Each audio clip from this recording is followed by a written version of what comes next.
J'ai mis ma robe noire préférée et j'ai apporté la Rolex que j'avais commandée sur mesure pour mon mari à son bureau. C'était censé être une surprise pour notre 10e anniversaire de mariage. Mais au moment où j'ai entrouvert la porte, je l'ai trouvée dans les bras de ma propre meilleure amie, sur son bureau. Je n'ai pas pleuré. Je n'ai pas crié. J'ai discrètement appuyé sur enregistrer, puis sur envoyer et je suis parti. Le lendemain matin, il a reçu son véritable cadeau d'anniversaire. Les gens aiment dire que mon mari a bâti Bennett Medical Technology à partir de rien. Je l'entendais lors des dîners de charité et des réceptions d'investisseurs où Ethan, sous un éclairage de scène tamisé, racontait l'histoire de comment un directeur des ventes de niveau intermédiaire avec une bonne idée avait construit une entreprise évaluée à près de 400 millions de dollars. Le public adorait l'homme qui s'était fait tout seul. Je me tenais à proximité, souriant quand les gens me disaient à quel point je devais être fier. Et j'ai été fier, autrefois. Ce qu'ils ne savaient pas, c'est que 10 ans plus tôt, l'entreprise d'Ethan n'était qu'un bloc-notes couvert de flèches, 3 feuilles de calcul inachevées et une peur de l'échec si profonde qu'il pouvait à peine dormir. C'est moi qui étais assise en face de lui à la table de notre cuisine, transformant son idée confuse en un plan d'affaires. Les systèmes hospitaliers n'achètent pas de produits, lui avais-je dit un dimanche pluvieux. Ils achètent moins de risques, des coûts réduits et la preuve que la mise en œuvre ne deviendra pas un cauchemar. Arrête de vendre l'appareil. Vends le résultat. Ethan m'a regardé, puis a souri. C'est pour ça que je t'ai épousé. À l'époque, je l'ai cru. Je m'appelle Claire Bennett. J'avais 39 ans, fondatrice et PDG de Whitmore Strategic Partners, une société de conseil aux entreprises qui aidait les sociétés à se restructurer, à lever des capitaux et à survivre au moment qui les brisait habituellement. J'avais commencé avec 4 employés et une salle de conférence empruntée. 8 ans plus tard, nous avions des bureaux à New York, Boston et Chicago, et plus d'une centaine d'employés. Je n'étais pas cachée. J'étais simplement discrète. Ethan aimait être vu. J'aimais construire des choses qui durent. Cette différence avait autrefois fait de nous une bonne équipe. Quand il a lancé Bennett Medical, j'ai investi les premiers 2 millions de dollars par le biais d'une société holding. Je l'ai présenté à des investisseurs, j'ai persuadé un directeur d'hôpital à la retraite de rejoindre son conseil d'administration, j'ai négocié son premier bail de bureau et j'ai recruté le directeur financier qui a guidé l'entreprise à travers 3 levées de fonds. Avant chaque présentation majeure, Ethan s'entraînait avec moi. Tu te précipites sur le modèle de revenu, disais-je. Les investisseurs détestent trop de détails. Ils détestent encore plus l'incertitude. Il soupirait, recommençait, puis entrait dans la réunion avec un air confiant et naturel. La presse économique le qualifiait de brillant. Je ne les ai jamais corrigés. Le mariage, pensais-je, n'était pas un tableau de pointage. Nous construisions une seule vie, même si le monde voyait 2 carrières distinctes. Au matin de notre 10e anniversaire, cette conviction était encore intacte. Je me suis réveillé avant Ethan et j'ai regardé le va-et-vient familier de ses épaules. Il y avait eu une distance entre nous ces derniers temps. Des réunions tardives, des dîners manqués, des téléphones posés face contre table. Mais la vie d'adulte venait avec des calendriers chargés. Je me disais que nous étions fatigués, pas brisés. En bas, j'ai préparé du café dans la cuisine silencieuse. La pelouse derrière les fenêtres était argentée de rosée. Ethan est entré, vêtu d'un pantalon de costume bleu marine et d'une chemise blanche, en train d'attacher un poignet. Grosse journée, ai-je demandé. Préparation pour bar, a-t-il dit, en m'embrassant sur la joue sans vraiment me regarder. Probablement tard ce soir aussi. Il a pris une bouteille d'eau dans le réfrigérateur. Je me rattraperai ce week-end. Je l'ai étudié. Sais-tu quel jour on est? Sa main s'est arrêtée. Puis il a souri. Bien sûr que je le sais. Bonne réponse. Il m'a embrassé sur le front. Joyeux anniversaire, Claire. Ces mots auraient dû me réconforter. Au lieu de cela, il sonnait répété. Pourtant, j'ai souri. Joyeux anniversaire. Après son départ, je suis allé à Manhattan pour 2 réunions, j'ai examiné une proposition de restructuration pendant le déjeuner et j'ai approuvé les primes de 3 associés principaux. Mon assistante, Dana, m'a rappelé que la boutique de montres avait appelé. Le cadeau de votre mari est prêt. Je vais le chercher moi-même. La Rolex était en platine, discrète et gravée au dos avec la phrase disant « Et je te choisis toujours ». Ethan avait admiré le même modèle lors d'un voyage à Genève. Il avait ri du prix, bien que nous sachions tous les deux que l'argent n'était pas le problème. Un jour, avait-il dit. À 16h30, j'ai annulé notre réservation pour le dîner et j'ai décidé de lui faire une surprise au bureau. Je me suis changé dans mon appartement de Manhattan, choisissant une robe noire qu'Ethan avait un jour qualifiée de dangereuse. J'ai relevé mes cheveux, mis les boucles d'oreilles en diamant qu'il m'avait offertes après la première année rentable de Bennett Medical, et je me suis regardé dans le miroir. Je ne ressemblais pas à une épouse négligée. Je ressemblais à une femme qui venait célébrer la vie qu'elle avait aidé à construire. Megan Foster m'a envoyé un texto pendant que j'appliquais du rouge à lèvres. Joyeux anniversaire, ma belle. Gros projet ce soir. Megan était mon amie la plus proche depuis 15 ans. Elle s'était tenue à mes côtés à mon mariage, m'avait tenu la main aux funérailles de mon père et avait passé les matins de Noël chez nous. 2 ans plus tôt, j'avais recommandé son agence de branding à l'entreprise d'Ethan parce que je lui faisais entièrement confiance. J'ai répondu, je lui fais une surprise au bureau. 3 points sont apparus, puis ont disparu. Cela aurait dû m'alerter. Au lieu de cela, j'ai glissé la Rolex dans mon sac à main et j'ai appelé une voiture. Bennett Medical occupait les 3 derniers étages d'un immeuble de verre près de Bryant Park. La réceptionniste m'a reconnu et m'a fait signe de passer. La plupart des employés étaient partis. L'assistante d'Ethan n'était pas à son bureau. La porte de son bureau était presque fermée. J'ai entendu une femme rire doucement, d'une manière familière. Je me suis approché, ma main se resserrant sur le coffret de la montre. Pendant une seconde irrationnelle, j'ai pensé que Megan l'avait aidé à organiser une surprise pour moi. Puis j'ai entendu Ethan prononcer son nom. Le son qui a suivi ne laissait aucune place au malentendu. J'ai poussé la porte de 2 pouces. Le talon rouge de Megan gisait sur la moquette. La veste d'Ethan était par terre. Ils étaient serrés l'un contre l'autre contre le bureau, là où j'avais autrefois étalé les documents pour sa première levée de fonds. Mon corps est devenu glacial.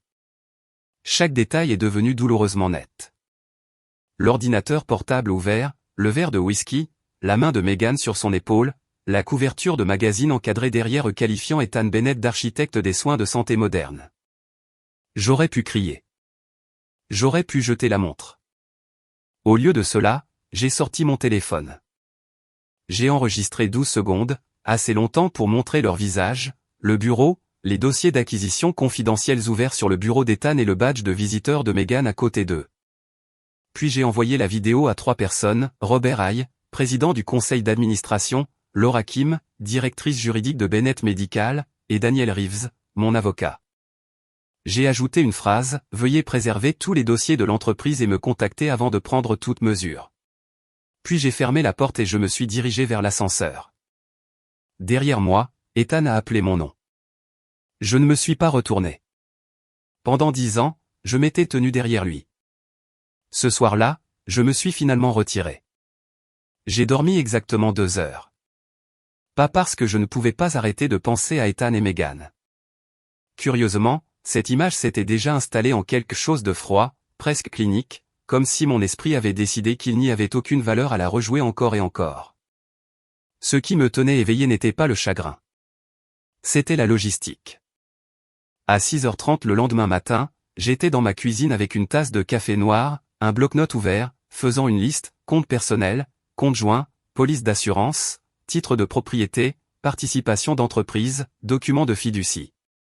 Chaque décision devait être délibérée. Les gens émotifs faisaient des erreurs coûteuses. Mes clients me l'avaient appris au cours de 2 décennies passées à aider des entreprises à survivre aux crises. Aujourd'hui, j'avais l'intention de suivre mon propre conseil. Mon téléphone a vibré pour la 23e fois. Ethan. J'ai refusé l'appel. Quelques secondes plus tard, un autre est apparu, puis Megan, puis Ethan à nouveau. Aucun d'eux n'a reçu de réponse. À 7h15, mon avocat a appelé. Daniel. J'ai vu la vidéo. Moi aussi. Sa voix est restée calme. Premièrement, es-tu en sécurité? Oui. Bien. Deuxièmement, ne réponds à personne. Troisièmement, Laura Kim m'a appelé il y a 20 minutes. Cela a attiré mon attention. La directrice juridique. Elle aimerait te rencontrer avant 9 heures. J'y serai. Et Claire? Oui. Je te connais depuis longtemps. Je sais. Ne prends pas de décision aujourd'hui basée sur la douleur. J'ai regardé par la fenêtre de la cuisine. Je prends des décisions basées sur des faits. Il y a eu un silence. Le bureau de Laura Kim donnait sur la rivière Hudson. Elle a fermé la porte elle-même. Pas d'assistante, pas d'interruption. Elle avait l'air épuisée. J'ai à peine dormi, a-t-elle admis. J'imagine qu'aucun de vous ne l'a fait. Elle a hoché la tête. Le président a convoqué une session exécutive d'urgence à 6 heures ce matin. Je suis resté assise en silence. Laura a joint ses mains. Je dois poser une question avant que nous ne discutions de quoi que ce soit d'autre. Vas-y. As-tu envoyé cette vidéo parce que ton mari t'a trompé? Elle a fait une pause. Ou parce que tu as réalisé ce qui était visible d'autres? J'ai froncé les sourcils. Que veux-tu dire? Elle a tourné son moniteur vers moi. La vidéo a joué. Cette fois, je ne regardais pas Ethan. Laura a figé une image. La table de conférence derrière lui. Un classeur était ouvert. Des pages surlignées. Documents d'acquisition d'entreprise. Confidentiel. Puis elle a agrandi une autre image. Le badge de visiteur de Meghan, clairement visible. Non seulement Ethan avait fait entrer un consultant externe dans un bureau de direction restreint, mais il avait exposé du matériel d'acquisition confidentiel tout en s'engageant dans une relation de travail inappropriée. Laura a soupiré. Claire, cela a cessé de ne concerner que l'infidélité à la seconde où tu as appuyé sur enregistrer. Je me suis penché en arrière lentement. Honnêtement, je n'avais pas remarqué. Je te crois. Elle a poussé un autre dossier vers moi. Notre politique d'éthique d'entreprise. Je la connaissais bien. J'avais aidé à en rédiger la première version des années auparavant, non pas parce que je travaillais pour Bennett Medical, mais parce qu'Ethan m'avait demandé conseil. Laura a continué. Si cela est ignoré et que les actionnaires découvrent un jour que nous savions, le conseil d'administration devient responsable. Elle a hoché la tête une fois. Exactement. J'ai regardé le dossier. L'ironie ne m'a pas échappé. Le système de gouvernance que j'avais discrètement aidé Ethan à construire protégeait maintenant l'entreprise d'Ethan lui-même. À 9 heures précises, la réunion d'urgence du conseil d'administration a commencé. Je n'étais pas présente, mais Robert y a appelé immédiatement après. Claire. Robert. Sa voix semblait plus vieille que d'habitude. Je te dois des excuses. Pourquoi? J'ai passé des années à féliciter Ethan pour avoir construit quelque chose d'extraordinaire. Tu ne me dois rien. En fait, a-t-il hésité? Si. Je me suis toujours douté que tu étais plus impliqué que les gens ne le pensaient. J'ai ri doucement. Tu n'en avais aucune idée. Non, vraiment pas. Robert a soupiré. Je suppose qu'aujourd'hui, j'apprends enfin à quel point. Il a expliqué la décision du conseil. Avec effet immédiat, l'accès au système exécutif d'Ethan avait été suspendu. Les appareils de l'entreprise étaient gelés. Un conseil juridique externe sécuriserait les dossiers électroniques. Un comité indépendant examinerait les violations potentielles de l'éthique. Pas d'accusation, pas de conclusion, seulement des procédures, exactement comme il se doit. J'apprécie cela, ai-je dit. Je pensais que tu le ferais. Avant de raccrocher, Robert a ajouté quelque chose d'inattendu. Tu sais, il y a 10 ans, j'ai failli refuser la première proposition de financement d'Ethan. Je me souviens que tu m'as convaincu de lui accorder une autre réunion. Je m'en souviens aussi. Je ne l'ai jamais oublié. Moi non plus. Il a finalement trouvé un autre moyen de me joindre.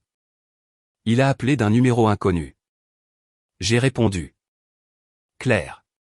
Sa voix s'est brisée. S'il te plaît. Je n'ai pas parlé. J'ai fait une erreur. J'ai continué à écouter. Ça ne signifiait rien. Toujours rien. Tu ne peux pas les laisser tout détruire. Finalement, j'ai posé une question. Qui? Le conseil. Ils réagissent de manière excessive. Non, Ils ne le font pas? Non, Ethan. Tu ne comprends pas. Je comprends parfaitement. Tu as envoyé la vidéo. Oui. Tu savais ce qui arriverait. Non, j'ai simplement fait confiance à des personnes compétentes pour faire leur travail. Sa respiration est devenue plus lourde. Tu as construit cette entreprise avec moi. Voilà. La première phrase vraie qu'il avait prononcée. Oui, c'est vrai. Alors aide-moi. J'ai fermé les yeux. Je l'ai déjà fait. Puis j'ai mis fin à l'appel. Cet après-midi-là, je suis retourné à mon propre bureau. Dana est entrée avec du café. J'ai entendu des rumeurs. Tu en entendras beaucoup d'autres. Elle a hésité. Puis-je poser une question? Bien sûr. Est-ce que ça va? J'ai souri faiblement. Non. Elle a hoché la tête. C'est probablement la réponse la plus saine. Après son départ, j'ai traversé notre siège social, des analystes discutant de fusion, des partenaires préparant des présentations pour des clients, de jeunes associés se disputant sur des feuilles de calcul. La vie continuait. Elle le fait toujours. Pendant des années, j'avais enseigné au cadre qu'aucun individu n'était plus grand qu'une institution. Aujourd'hui, cette leçon s'appliquait à mon mariage. Tard ce soir-là, Daniel est arrivé chez moi avec un projet de papier de divorce. Il les a posés sur la table de la salle à manger, mais ne les a pas ouverts. Au lieu de cela, il a demandé « Qu'est-ce qui fait le plus mal, l'adultère ou de réaliser qui il est devenu ?» J'ai réfléchi attentivement. Ce n'est ni l'un ni l'autre. Qu'est-ce que c'est alors? J'ai passé 10 ans à croire que nous construisions un seul avenir. J'ai regardé vers l'allée vide. Il s'avère que je le construisais seul. Daniel a hoché la tête. Il y aura des négociations de règlement. Je sais. Il y aura de la pression. Je sais. Il y aura probablement des excuses. Je m'y attends. Il s'est levé. Qu'est-ce qu'il n'y aura pas? J'ai regardé le cadeau d'anniversaire encore non ouvert dans son sac de boutique. L'ancienne Claire. Vers 22 heures ce soir-là, Robert a envoyé par courriel l'avis formel du conseil. Ethan Bennett avait été mis en congé administratif en attendant une enquête indépendante. L'annonce ne contenait aucune mention d'adultère, aucun potin, aucune humiliation. Seulement du professionnalisme, seulement de la responsabilité, seulement des conséquences. Pour la première fois depuis que j'avais ouvert cette porte de bureau, je me suis permis de respirer longuement. La vengeance n'avait jamais été mon objectif. La vérité l'avait été. Les conséquences appartenaient à Ethan. J'avais simplement cessé de le protéger d'elle. La première fois que je suis entré chez Bennett Medical après qu'Ethan ait été mis en congé administratif, le bâtiment m'a semblé étrangement peu familier. Non pas parce que quelque chose avait changé, mais parce que tout avait changé. La réceptionniste m'a accueilli exactement comme elle l'avait toujours fait. « Bonjour, Madame Bennett. » Son sourire s'est estompé quand elle a vu mon visage. « Je suis désolé. » J'ai souri doucement. Moi aussi. Le trajet en ascenseur jusqu'à l'étage de la direction a duré moins d'1 minute, mais il m'a transporté à travers 10 ans de souvenirs. Je me suis souvenu de porter des cartons dans notre premier bureau loué, riant parce que nous ne pouvions pas nous permettre des bureaux assortis. Je me suis souvenu d'assembler des meubles IKEA un samedi pendant qu'Ethan insistait sur le fait qu'une chaise avait des vis en trop. Je me suis souvenu de manger des plats chinois à emporter par terre après avoir signé notre premier contrat avec un hôpital. Les gens aimaient les histoires d'entrepreneurs. Ils demandaient rarement qui restait éveillé à leur côté. Laura Kim m'a retrouvé devant la salle du conseil. Merci d'être venu. Vous avez dit que vous vouliez examiner des documents historiques. Oui. Elle a hésité. Et il y a quelques personnes qui veulent vous parler. À l'intérieur se trouvaient 5 directeurs, des hommes et des femmes que je connaissais depuis des années. Certains avaient l'air embarrassés. D'autres semblaient sincèrement attristés. Robert s'est levé le premier. Je pense que nous te devons quelque chose. Je n'ai pas besoin d'excuses. Non. Il a secoué la tête. Tu mérites la vérité. Il a regardé autour de la pièce. Pendant des années, nous avons loué Ethan comme le visionnaire de l'entreprise. Un autre directeur a ajouté à voix basse. Nous aurions dû vous louer tous les deux. Je n'ai rien dit. Robert a continué. Quand nous avons examiné les premiers dossiers de l'entreprise hier, il a fait glisser plusieurs classeurs sur la table, nous avons réalisé quelque chose. J'ai ouvert le premier classeur. Chaque modèle de financement original, mon écriture. Chaque stratégie d'acquisition, la mienne. La première présentation aux investisseurs, préparée par moi. La feuille de route pour l'expansion du marché, encore une fois. Même les valeurs de l'entreprise affichées dans le hall en bas. Je les avais écrites lors d'une retraite de week-end dans notre maison du lac. Robert a souri tristement. Tu as vraiment construit cet endroit. J'ai regardé autour de la pièce. Non, nous l'avons construit. Puis je me suis corrigé. Je pensais que nous l'avions fait. Le silence s'est installé sur la table. Personne n'a discuté. Pendant les 3 heures suivantes, nous avons passé en revue l'histoire de l'entreprise. Les enquêteurs ne cherchaient pas de crime. Ils établissaient des faits. Quand Megan avait-elle commencé à consulter? Qui avait approuvé ses contrats? Quel cadre était au courant de sa relation avec Ethan? Tout devait être documenté avec soin, de manière professionnelle, objective, juste. Cela comptait pour moi. Je ne voulais pas qu'Ethan soit puni parce qu'il m'avait trahi. Je voulais qu'il soit jugé exactement selon les mêmes normes que chaque cadre attendait de tous les autres. Rien de plus, rien de moins.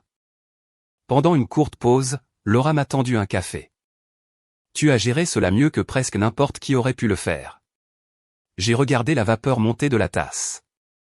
Non, je l'ai simplement géré discrètement. Il y a une différence. Elle a souri. Tu as raison. Il y en avait une. Le silence n'était pas une faiblesse. Parfois, c'était de la discipline. Cet après-midi-là, je suis retourné à mon propre bureau. Dana est entrée avec une pile de correspondances. Vous avez 12 demandes d'interview pour des commentaires. Refuse-les toutes. Surtout la presse financière. Que dois-je leur dire? La vérité. Elle a attendu. Je me concentre sur ma propre entreprise. Elle a souri. J'espérais que tu dirais ça. Ah. Après son départ, je me suis tenu devant les grandes fenêtres donnant sur Midtown Manhattan. La ville n'avait pas ralenti parce que mon mariage s'était effondré. Les taxis klaxonnaient toujours. Les grues de construction bougeaient toujours. Les marchés ouvraient et fermaient toujours. La douleur semblait toujours personnelle. La vie ne l'était jamais. Ce soir-là, quelqu'un a sonné à ma porte d'entrée. Megan. Elle ne ressemblait en rien à la consultante confiante que j'avais connue. Pas de maquillage, les yeux rouges, les cheveux attachés négligemment en arrière. Je veux juste 5 minutes. J'aurais dû fermer la porte. Au lieu de cela, je suis sorti sur le porche et j'ai doucement fermé la porte derrière moi. Elle s'est mise à pleurer immédiatement. Je suis désolé. J'ai attendu. Je n'ai jamais voulu ça. J'ai encore attendu. Ethan m'a dit que votre mariage était fini. Je l'ai regardé calmement. Ah oui? Elle a hoché la tête rapidement. Il a dit que vous restiez ensemble pour les apparences. Et tu l'as cru. Sa voix a disparu. J'ai posé une autre question. Combien de fois as-tu dîné chez moi tout en ayant une liaison avec mon mari? Elle a détourné le regard. Je connaissais déjà la réponse. Assez de fois. Je détestais te mentir. Non. Elle a tressailli. Tu détestais te faire prendre. Des larmes coulaient sur son visage. Ce n'était pas censé arriver. J'ai presque ri. Les liaisons ne le sont jamais. Puis elle a dit quelque chose qui a fait plus mal que tout ce qui avait précédé. Je l'aimais vraiment. J'ai regardé directement dans ses yeux. Je vous aimais tous les deux. Cela a mis fin à la conversation. Je suis rentré à l'intérieur. Elle est restée sur le porche longtemps après que j'ai verrouillé la porte. Le lendemain matin, Daniel a appelé. Les experts comptables ont trouvé des problèmes supplémentaires. Quel genre? Rien de criminel. Je me suis senti respirer plus facilement. Mais sérieux, a-t-il expliqué. Au cours des 18 derniers mois, Ethan a approuvé à plusieurs reprises les factures de consultation de Meghan sans divulgation appropriée.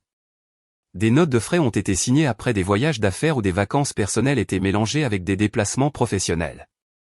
Plusieurs contrats avaient contourné les procédures d'examen normales. Aurait-il eu de l'importance sans l'adultère, ai-je demandé. Probablement pas. Et maintenant, ils établissent un schéma. J'ai hoché la tête lentement. Les schémas comptaient. Les erreurs uniques pouvaient être pardonnées. Les choix répétés révélaient le caractère. Cet après-midi-là, je suis retourné à notre premier immeuble de bureau à Stanford. L'entreprise avait déménagé des années plus tôt. Maintenant, une autre entreprise occupait l'espace. Le propriétaire se souvenait encore de moi. Vous avez commencé ici tous les deux. Oui. Vous avez peint ces murs vous-même. J'ai souri. Nous n'avions pas les moyens de payer des entrepreneurs. Il a ri. Je t'ai toujours préféré à ton mari. Pourquoi? Tu payais tes factures avant leur échéance. J'ai ri pour la première fois depuis des jours. En marchant dans le couloir vide, les souvenirs sont revenus avec une clarté surprenante. Ethan célébrant son premier client. M'appelant à minuit après avoir bouclé un financement. Me serrant dans ses bras sur le parking après notre premier trimestre rentable. Ces moments avaient été réels. La trahison ne les effaçait pas. Mais ces souvenirs n'effaçaient pas non plus la trahison. Deux vérités pouvaient exister en même temps. Cette prise de conscience m'a finalement apporté la paix. Tard le vendredi après-midi, le comité indépendant a terminé son rapport préliminaire. Laura a appelé immédiatement. Les preuves confirment des conflits d'intérêts non divulgués. Que se passe-t-il maintenant? Le conseil recommandera la démission d'Ethan. Et Meghan? Ses contrats de consultation sont résiliés avec effet immédiat. Je l'ai remerciée avant de raccrocher. Elle a dit doucement. Claire. Oui. J'ai passé 20 ans à pratiquer le droit des sociétés. Moi aussi. J'ai vu des cadres perdre des entreprises. Elle a fait une pause. Après la fin de l'appel, je suis resté seul dans mon bureau, sans pleurer, sans célébrer, me remémorant simplement les discours, les interviews, les récompenses. Chaque fois qu'Ethan avait remercié les investisseurs, les employés, les clients. Je n'avais jamais eu besoin de reconnaissance publique, mais je m'attendais à de la loyauté. Au lieu de cela, la seule personne qui connaissait chaque sacrifice que j'avais fait, la seule femme qui m'avait vu sauter des vacances, reporter des opérations chirurgicales, travailler les jours fériés et résoudre discrètement des crises en coulisses, avait choisi de me trahir. Quoi qu'il en soit, cette prise de conscience a fait plus mal que l'adultère lui-même. Parce qu'Ethan avait rompu ses vœux, Meghan avait brisé ma confiance, et la confiance une fois brisée, est rarement la même à nouveau. Le lundi suivant, l'histoire n'avait toujours pas atteint les journaux. Cela a surpris presque tout le monde sauf moi. Les grandes entreprises ne se précipitent pas pour faire des déclarations publiques. Elles enquêtent d'abord, documentent tout soigneusement, consultent des conseils externes, et seulement ensuite décident de ce qui doit être divulgué. Le silence frustrait Ethan. Il protégeait l'entreprise, et cette distinction comptait. Vers 9h ce matin-là, Daniel a appelé. Le conseil a programmé l'interview d'Ethan aujourd'hui, à 10h. Aura-t-il un avocat? Bien sûr. J'ai hoché la tête pour moi-même. C'était exactement comme ça que ça devait se passer. L'équité n'était pas quelque chose que l'on offrait seulement aux gens que l'on aimait. C'était quelque chose que l'on protégeait parce qu'un jour, on pourrait en avoir besoin soi-même. À midi, Ethan était dans mon allée. Je ne l'avais pas invité. Quand j'ai ouvert la porte d'entrée, il avait l'air épuisé. Sa barbe avait commencé à pousser de manière inégale, et la confiance qui avait autrefois rempli chaque pièce autour de lui semblait avoir disparu. Pouvons-nous parler quelques minutes? Il est entré. Aucun de nous ne s'est assis. La cuisine semblait soudainement trop grande, trop silencieuse. Il a regardé la pièce que nous avions rénovée ensemble. Tu as changé. Non, ai-je répondu calmement. J'ai arrêté de faire semblant. Ses yeux sont tombés sur la photo de mariage toujours accrochée près de l'escalier. J'ai fait la plus grosse erreur de ma vie. Tu en as fait plusieurs. Il m'a regardé de nouveau. J'ai rompu avec Meghan. Je l'ai simplement fixé. Tu ne vas rien dire? Qu'est-ce que tu voudrais que je dise? Je t'ai choisi. Non. J'ai secoué la tête. Tu t'es choisi toi-même. Silence. Puis est venue la phrase que j'attendais. Tu es marié à ton entreprise depuis des années. La voilà. Quoi? L'excuse. Ce n'est pas une excuse. Si. Il a soupiré lourdement. Tu n'étais jamais là. J'ai presque souri. Je t'ai aidé à te préparer pour chaque présentation aux investisseurs. Tu voulais le faire. J'ai négocié ta première acquisition. Tu étais doué pour ça. J'ai recruté ton équipe de direction. Ça te plaisait. Je t'ai présenté aux personnes qui ont cru en toi avant tout le monde. Je sais. Et chaque dîner d'anniversaire que tu as annulé à cause du travail, j'ai fait une pause. De quel travail penses-tu qu'il s'agissait? Il a détourné le regard. Pendant des années, il avait tranquillement accepté chaque sacrifice parce que cela lui facilitait la vie. Maintenant, il voulait utiliser ces mêmes sacrifices comme preuve contre moi. Ça n'a pas fonctionné. Je n'étais pas absente de notre mariage, Ethan, ai-je dit doucement. Non. Il s'est approché. Je t'aime toujours. Les mots ont atterri avec une vacuité surprenante. L'amour ne se mesurait pas par des déclarations. Il se mesurait par des choix. Tu aimais être admiré. Il a froncé les sourcils. Je t'admirais. Tu admirais ce que je faisais pour toi. Ce n'est pas vrai. Alors cite-moi une seule interview où tu as mentionné mon rôle. Il a ouvert la bouche. Rien n'est sorti. Un seul discours de remise de prix. Silence. Un seul article. Rien pendant 10 ans. Je l'ai regardé droit dans les yeux. Les gens t'appelaient l'homme qui s'est fait tout seul. Il a murmuré. Je ne les ai jamais corrigés. Je sais. Et toi non plus. Parce que je pensais que nous formions une seule équipe. Il a fermé les yeux. Pour la première fois depuis que ce cauchemar avait commencé, j'ai vu une honte sincère. Pas de la peur, pas de la panique, de la honte. Mais elle était arrivée des années trop tard. La réunion du conseil s'est terminée peu après 15 heures. Robert m'a appelé personnellement. C'était unanime. Je le savais déjà. Il a démissionné. Avec effet immédiat. Aucune célébration n'est montée en moi. Seulement l'immobilité. Robert a continué. Nous lui avons donné l'occasion de s'expliquer et il a accepté la responsabilité pour les violations de l'éthique. Je suis restée silencieuse. Il a nié avoir intentionnellement nui à l'entreprise. Je le crois. Robert a semblé surpris. Vraiment? Oui. Ethan n'a jamais eu l'intention de détruire l'entreprise. J'ai regardé par la fenêtre du salon. Il croyait simplement que les règles ne s'appliquaient plus à lui. Il y avait une différence importante. L'une expliquait le comportement. Aucune ne l'excusait. En fin d'après-midi, les marchés avaient réagi. Pas de manière spectaculaire, mais notablement. L'acquisition en cours que Bennett Medical négociait depuis près de 6 mois était soudainement incertaine. Vers 17 heures, mon téléphone a de nouveau sonné. Cette fois, c'était le PDG de l'entreprise de soins de santé impliqué dans l'acquisition. Claire, c'est David. Je dois te demander quelque chose. Vas-y. Est-ce que Whitmore Strategic Partners conseille toujours cette transaction? Non. Il a expiré lentement. Je m'en doutais. Je me suis retiré ce matin. Tu comprends ce que ça signifie? Oui. Whitmore avait servi de conseiller stratégique indépendant, non pas parce qu'Ethan l'avait demandé, mais parce que les deux entreprises faisaient confiance à la réputation de mon cabinet. Sans cette crédibilité indépendante, le conseil d'administration de la société acquéreuse refusait d'avancer. Pas d'accusation, pas de vengeance, juste de la gestion des risques. David a parlé avec précaution. Nos directeurs n'approuveront pas l'accord sans la supervision de votre cabinet. Je comprends. Si les circonstances changent. Elles ne changeront pas. Je m'en doutais. Nous nous sommes souhaité bonne chance. L'appel s'est terminé. Je n'avais pas saboté l'acquisition. J'avais simplement retiré ma propre entreprise d'un conflit que je ne pouvais plus gérer éthiquement.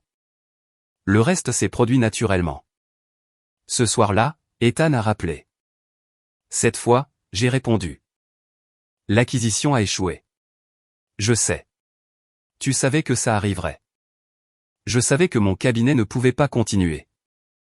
Tu aurais pu rester. Non. Pourquoi? Parce que l'intégrité n'est pas conditionnelle. Sa respiration est devenue plus lourde. Tu m'as tout pris. J'ai fermé les yeux. Non, je t'ai tout donné. Il y a eu un long silence, puis doucement. Tu crois vraiment que je n'aurais pas pu le construire sans toi? J'ai pensé à notre premier appartement, à la table de la cuisine, aux nuits tardives, aux répétitions pour les investisseurs, aux feuilles de calcul, aux larmes, aux victoires. Je n'ai pas besoin de le croire, ai-je répondu doucement. Nous l'avons déjà vécu. Un autre silence, plus long cette fois. Finalement, j'ai dit les mots qui se formaient en moi depuis que j'avais quitté son bureau. Tu n'es pas tombé à cause de Megan. Il n'a pas répondu. Tu es tombé parce que tu as oublié qui tenait l'échelle. Je l'ai entendu inspirer brusquement. Puis plus rien. La ligne est devenue silencieuse. Une semaine plus tard, Bennett Medical a annoncé la démission d'Ethan. Le communiqué était bref, professionnel, respectueux. Aucune mention de l'adultère, aucune humiliation publique, seulement que l'entreprise restait engagée envers les normes les plus élevées de gouvernance et de leadership éthique. J'ai apprécié cela. La justice ne nécessitait pas de spectacle. Parfois, la dignité était la conséquence la plus dure, car lorsque les applaudissements disparaissaient, une personne se retrouvait enfin seule avec la vérité. Et pour la première fois en 10 ans, Ethan n'avait personne se tenant discrètement derrière lui. Les gens supposent que le divorce est un moment dramatique. Ce n'est pas le cas. C'est de la paperasse, des rendez-vous, des divulgations légales, des boîtes, des signatures, des matins silencieux où vous versez instinctivement 2 tasses de café avant de vous rappeler qu'il n'y a qu'une seule personne vivant dans la maison. L'explosion émotionnelle avait eu lieu le jour où j'avais ouvert la porte du bureau d'Ethan. Tout ce qui a suivi n'était que le long travail d'acceptation de cette réalité. Daniel a insisté pour que j'examine personnellement chaque document financier. Tu as représenté des clients dans des divorces impliquant des patrimoines beaucoup plus importants, m'a-t-il rappelé. Je sais. Alors, ne deviens pas le client qui arrête de penser clairement. J'ai souri. Je ne le ferai pas. Notre première conférence de règlement a duré près de 6 heures. Ni Ethan ni moi n'avons parlé jusqu'à ce que l'avocat suggère une courte pause. Lorsque nous nous sommes finalement retrouvés près de la même machine à café, il avait l'air plus vieux qu'il ne l'était seulement 2 semaines plus tôt. Pas physiquement, spirituellement. Je n'aurais jamais imaginé que nous finirions ici, a-t-il dit doucement. Moi non plus. Je changerais tout si je le pouvais. Je te crois. Ses yeux se sont levés. Vraiment? Oui. Je ne crois simplement pas que vouloir changer le passé change le présent. Il a baissé la tête. Il n'y avait pas grand-chose d'autre à dire. Le regret n'était pas une machine à remonter le temps. Les divulgations financières étaient presque embarrassantes de simplicité. Nos actifs personnels avaient toujours été méticuleusement documentés. Investissements séparés, investissements communs, immobilier, compte de retraite, fiducie. Il n'y avait pas de compte bancaire caché, pas de sociétés écrans secrètes, pas de découvertes spectaculaires. Car malgré tout ce qu'Ethan était devenu, il n'avait jamais été financièrement malhonnête avec moi. Daniel a revu les chiffres une fois de plus. Tu comprends que tu pourrais demander beaucoup plus. Je sais que tu as contribué à la construction de Bennett Medical. Je sais. Tu l'obtiendrais probablement. Je ne veux pas ce qui ne m'appartient pas. Il s'est adossé à sa chaise. Que veux-tu? J'ai répondu sans hésitation. Ma part légale. Rien d'autre? Rien. Il a souri faiblement. J'ai toujours admiré ça chez toi. Quoi? Tu n'as jamais confondu la justice avec la cupidité. J'ai apprécié le compliment, mais ce n'était pas de la générosité. C'était de la liberté. Plus vite nous démêlerions nos vies équitablement, plus tôt je pourrais commencer à en vivre une qui ne dépendait plus de l'explication du passé. Le règlement a été finalisé moins de 3 mois plus tard. Le juge a examiné l'accord, a confirmé que les 2 parties comprenaient ces termes et a signé l'ordonnance. Juste comme ça, 10 ans de mariage sont devenus plusieurs documents tamponnés dans un palais de justice du sud de Manhattan. Lorsque nous sommes sortis dans le couloir ensuite, Ethan m'a rattrapé. Claire. Je me suis retourné. Je ne t'ai jamais remercié. Pourquoi? D'avoir cru en moi avant tout le monde. Je l'ai regardé pendant plusieurs longues secondes. J'aurais aimé que tu t'en souviennes plus tôt. Puis je me suis dirigé vers l'ascenseur. Aucun de nous n'a regardé en arrière. Les nouvelles voyagent vite dans le monde des affaires. En quelques semaines, presque tout le monde dans notre secteur savait qu'Ethan avait démissionné. La plupart n'ont jamais su pourquoi. Des rumeurs existaient. Bien sûr, elles existent toujours. Certains blâmaient la politique d'entreprise. D'autres supposaient des désaccords entre investisseurs. Quelques-uns devinaient qu'il y avait eu un scandale personnel. Je n'ai jamais corrigé aucun d'entre eux. Le silence protège la dignité. Parfois même la dignité de quelqu'un qui vous a fait défaut. Plusieurs journalistes ont continué à demander des interviews. Dana a traité tout le monde exactement de la même manière. Mademoiselle Bennett refuse de commenter. Finalement, ils ont cessé de demander. Whitmore Strategic Partners est resté occupé. Les clients se souciaient beaucoup plus de la compétence que des potins.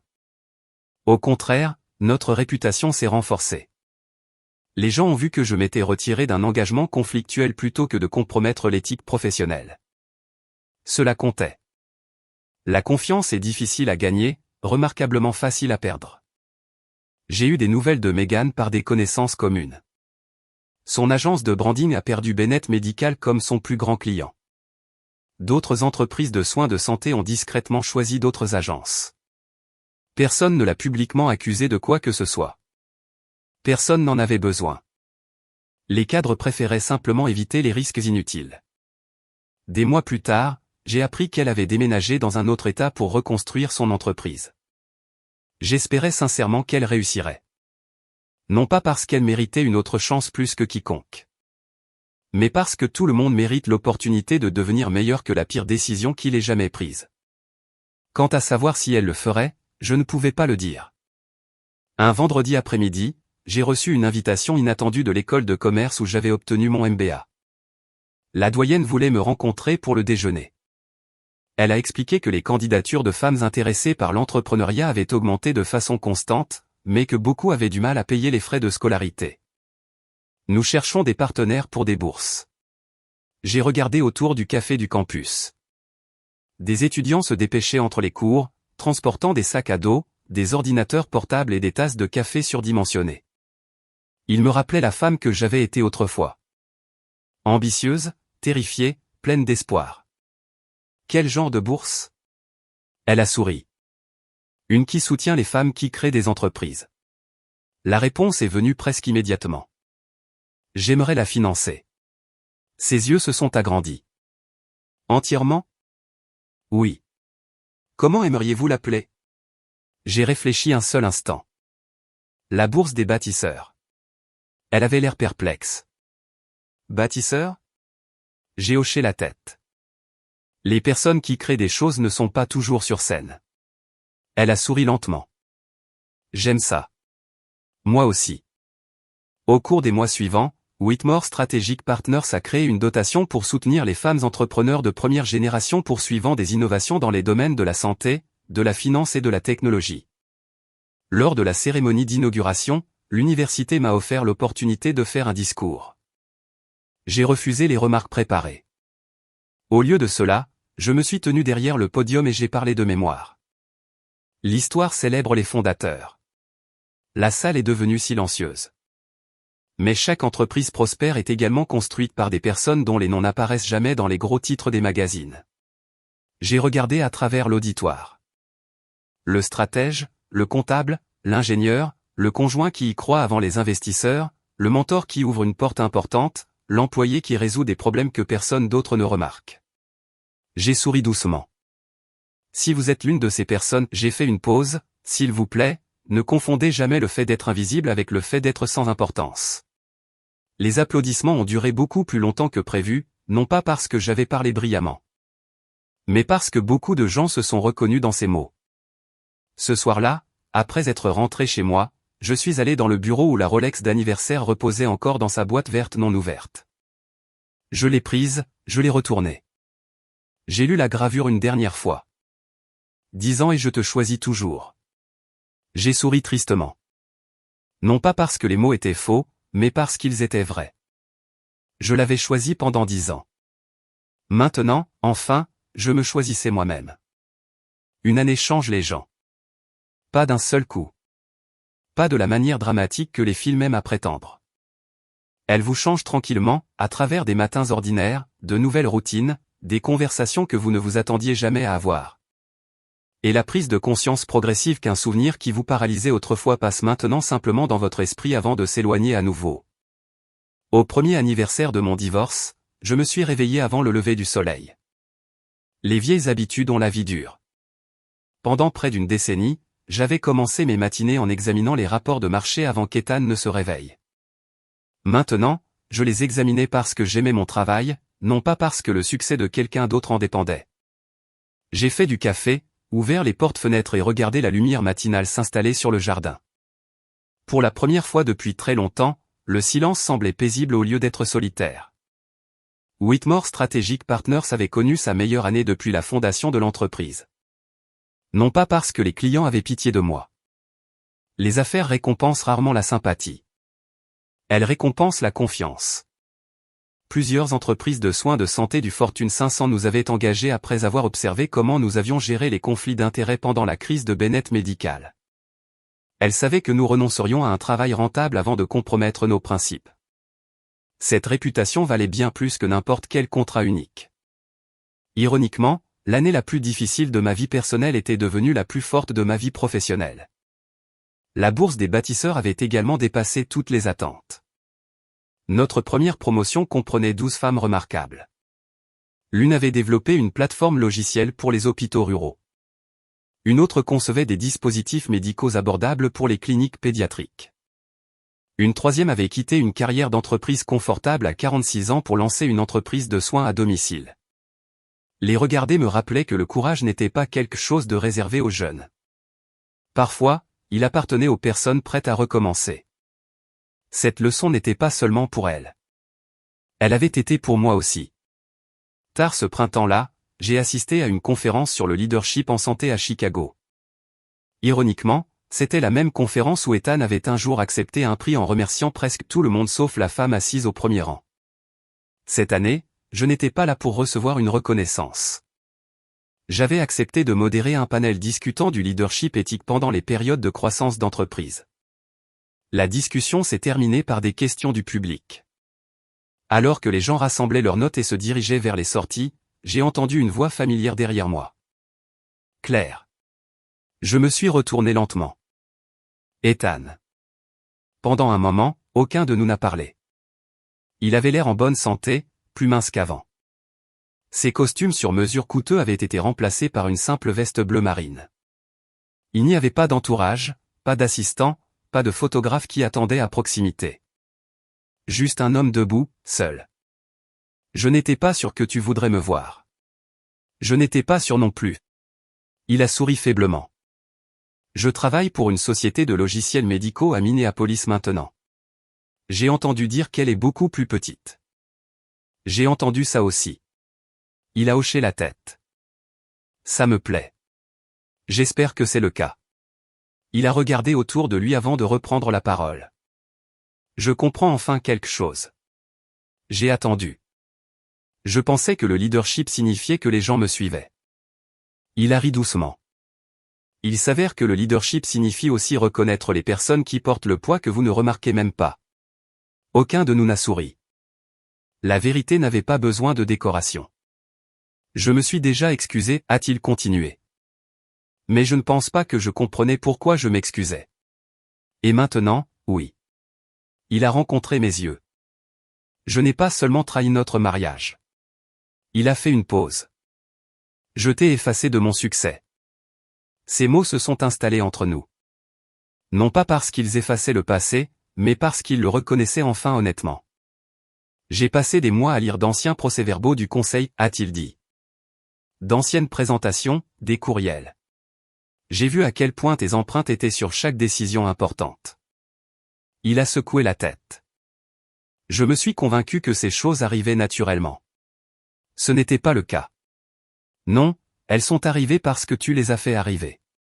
Pour la première fois depuis que tout s'était effondré, je l'ai cru vraiment comprendre. Comprendre, cependant, n'était pas la même chose que défaire. Je suis contente que tu le vois maintenant, ai-je dit. J'aurais aimé le voir alors. Je sais. Il a hésité. Penses-tu que tu me pardonneras un jour? J'ai réfléchi attentivement à la question. Les gens confondent souvent le pardon avec la réconciliation. Ce n'est pas la même chose. Je ne me réveille plus en colère. Il a écouté en silence. Je ne te souhaite aucun mal. Je ne passe pas mes journées à espérer que ta vie empire. J'ai souri doucement. Si c'est ça le pardon, j'ai haussé les épaules, alors peut-être que j'y suis déjà arrivé. L'espoir a brièvement scintillé sur son visage. Mais le pardon ne recrée pas la confiance. Ses épaules se sont affaissées. Je comprends. Et il ne recrée pas un mariage. Je comprends ça aussi. Il n'y a pas eu d'autre dispute. Ce n'était pas nécessaire. Nous avions enfin atteint le point où l'honnêteté remplaçait la persuasion. J'espère que tu te construiras une belle vie, Ethan. J'espère que toi aussi. Je l'ai déjà fait. Il a hoché la tête une fois. Je peux le voir. Avant de partir, il m'a regardé une dernière fois. J'aurais dû dire au monde qui a construit cette entreprise. Tu aurais dû. Je suis désolé. Je sais. Puis il est parti. Je l'ai regardé jusqu'à ce qu'il disparaisse dans la foule. Non pas parce que je le voulais de retour, mais parce que je voulais me souvenir de ce moment correctement. Deux personnes, une histoire commune, deux avenirs séparés. Plusieurs mois plus tard, l'université a invité les donateurs de bourse à rencontrer les nouveaux bénéficiaires. Une jeune femme est restée après que tout le monde soit parti. Madame Bennett, s'il vous plaît. J'ai souri. Claire. Elle a ri nerveusement. Je voulais vous demander quelque chose. Bien sûr. Comment avez-vous continué après tout ce que vous avez perdu? J'ai réfléchi à la question. Puis j'ai réalisé que la réponse était plus simple que je ne l'avais cru autrefois. J'ai arrêté de mesurer ma vie par ce que quelqu'un m'a pris. Elle a attendu. J'ai commencé à la mesurer par ce que je pouvais encore construire. Ses yeux se sont remplis de larmes. J'avais besoin d'entendre ça. Moi aussi. Elle m'a serré dans ses bras avant de partir. En la regardant traverser le campus, j'ai ressenti quelque chose que je n'avais pas connu depuis longtemps. De la gratitude. Pas pour la trahison, jamais pour ça, mais pour la vie qui existait après. Parfois, perdre le mauvais avenir est le seul moyen de découvrir le bon. Ce soir-là, après être rentré chez moi, j'ai ouvert le coffre-fort de mon bureau. À l'intérieur reposait la boîte verte de la Rolex, exactement où je l'avais laissée. Je l'ai ouverte avec précaution. La montre en platine reflétait la lumière chaude de la lampe de bureau. La gravure était inchangée. 10 ans et je te choisis toujours. 1 an plus tôt, ces mots avaient représenté le mariage que je croyais avoir. Maintenant, ils représentaient quelque chose de tout à fait différent. J'ai attaché la montre à mon propre poignet. Elle allait parfaitement. Non pas parce qu'elle m'avait toujours appartenu, mais parce que j'avais enfin compris que je m'appartenais. J'ai regardé mon reflet et j'ai souri. Pas avec triomphe. Pas avec amertume. Avec paix. Les gens demandent parfois si la vengeance apporte vraiment le bonheur. Je ne pense pas que la vengeance seule le fasse jamais. L'humiliation s'estompe. La victoire s'estompe. Même la justice devient finalement un autre chapitre de votre vie. Ce qui dure, c'est le respect de soi. Ce qui dure, c'est de refuser de laisser la trahison de quelqu'un d'autre décider de votre avenir. Ethan a perdu un mariage, une réputation et la carrière pour laquelle il avait si durement travaillé. Rien de tout cela n'est arrivé parce que j'ai cherché à le détruire. C'est arrivé parce que j'ai cessé de le protéger des conséquences de ses propres choix. Et ça, ai-je réalisé, était la plus grande vengeance de toutes, non pas faire tomber quelqu'un, mais simplement s'écarter après des années à avoir tenu l'échelle. Si mon histoire vous laisse avec quelque chose, j'espère que c'est ceci, ne vous diminuez jamais pour que quelqu'un d'autre paraisse plus grand. Les personnes qui construisent discrètement des familles, des entreprises, des amitiés et des communautés méritent d'être reconnues. Non pas parce qu'elles cherchent les applaudissements, mais parce que le respect est le fondement de toute relation durable. Et si quelqu'un prend votre force tranquille pour de la faiblesse, ne perdez pas votre vie à essayer de le convaincre du contraire. Gardez votre intégrité. Gardez votre dignité.